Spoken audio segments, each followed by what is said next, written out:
Welcome in on a Friday. Hope everybody's doing okay. We got a lot of ground to cover today, and I think our journey just got a little longer with the audio update Jesus just played. Very interesting. We are update Jesus. I mean, what do you want me to tell you? The guy chose his haircut. What do you want me to do? So listen, let's delve into this for a minute, because I know we were going to start with the Pistons thing, right? As they continue to sort of kind of maybe hire people without actually telling us anything. But that John Paul Morosi audio is really interesting to me, because Morosi puts it in a way, one of your Harvard brethren, he puts it in a way that I think is very easy for people to answer the question.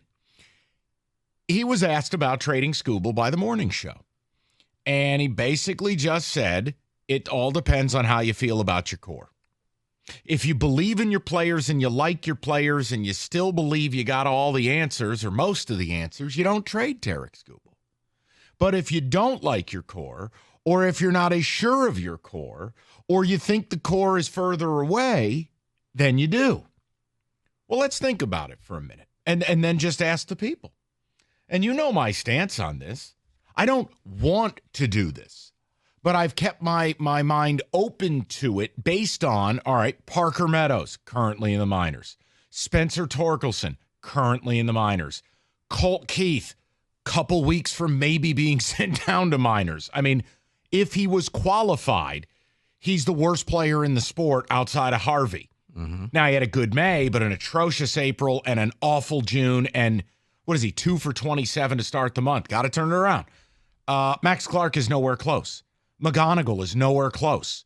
You have Jackson Joe, but that's pitching. It's redundancy. What else is really there? So it's this. You got Malloy, but, small sample size. Right, and ultimately he's probably a platoon DH. So I'm asking the question, how do you feel about the core? We're sitting here on June 14th. And no, I'm not going to wait until August 1st. We're just talking today. If the deadline was today, what would you do? If you tell me, look, I think we have enough here. I know it's been uneven. I know it's been disappointing, but I still believe. You do realize what you're saying is you believe in Al Avila.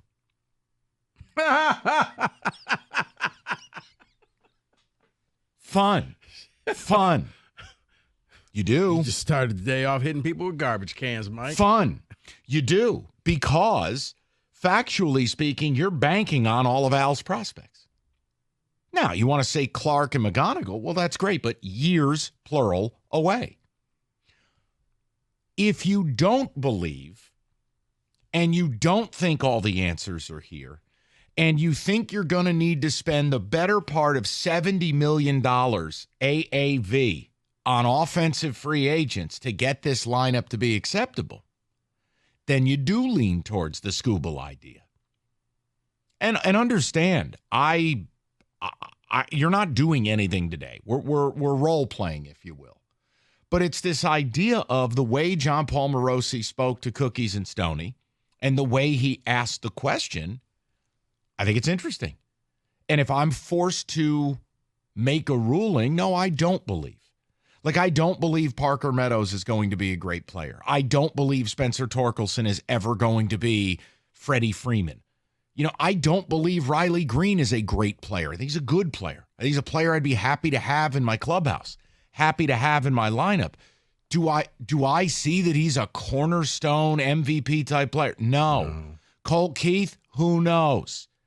You start to go down the line, Rico, and if I'm forced to answer it on June 14th, then I would say, okay, I'm in the trade him camp.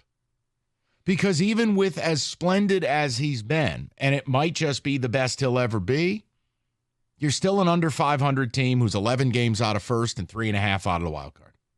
Mm-hmm. That's just where we're at. Well, when I think of core, I think of at least 4-5 players.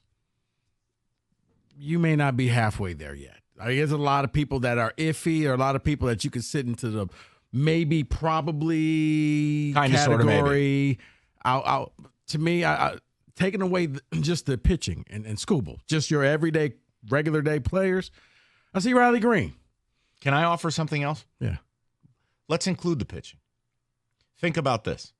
Jack Flaherty is an expiring player. Okay.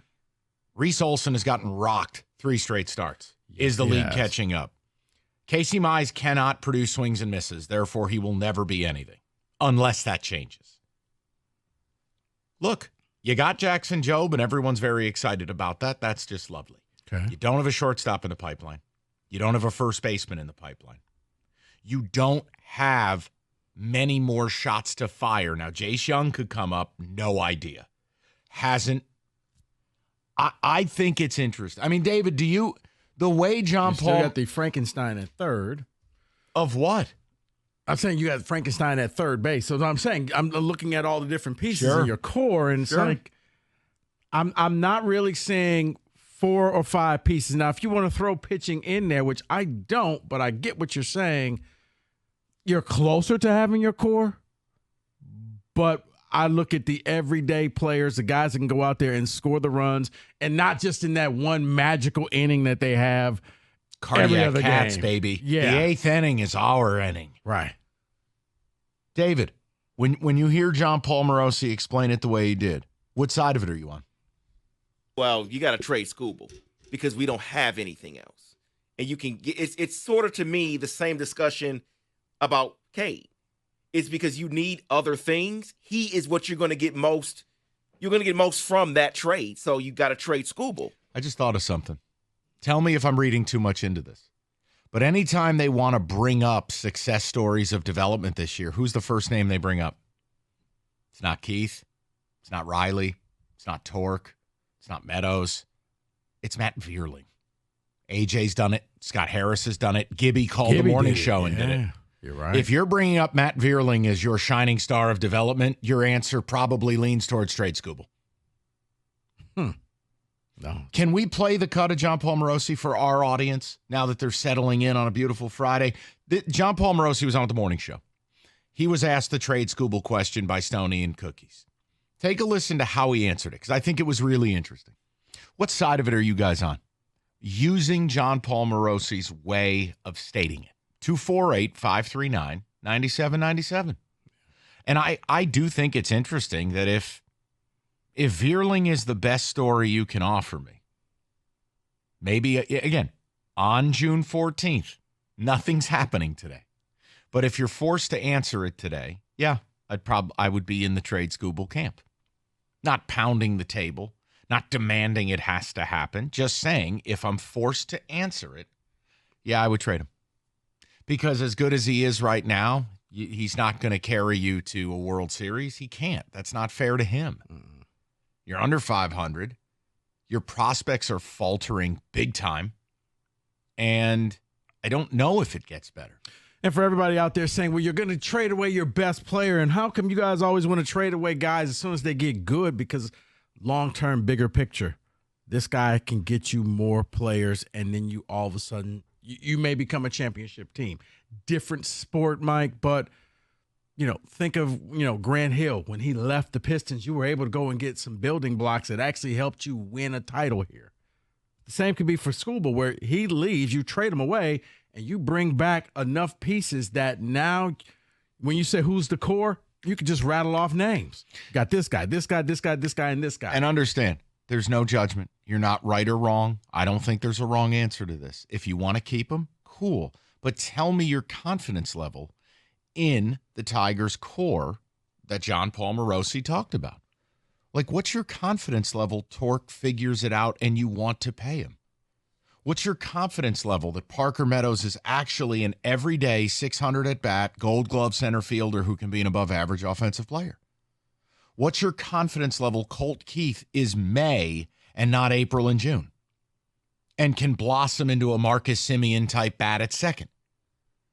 Max Clark and McGonigal are years away. I have no interest in predicting what they are because even if I said to you they're Ohtani, they're years away, meaning I've used all of Scooble's service time. It does not matter. So I think it's an interesting way of having, it's like freshening up an old conversation. And there's no yelling. There's no one's wrong, no one's an idiot. And it comes just from a different perspective. It's not just us. This is from a national person who says, hey, guys, here's what you may need to do if you're not ready. 539-9797. Let's start. It's a sunny day. I wanted to start out positive, right? Something interesting. Because if we started out with what David said about Father's Day, everybody would be sad. I don't think people would be sad. David does not even want to see his family on Father's Day. He wants to be, quote, left the F alone. Well, Mike, we'll talk about that later. I think that's every father's deep down wish.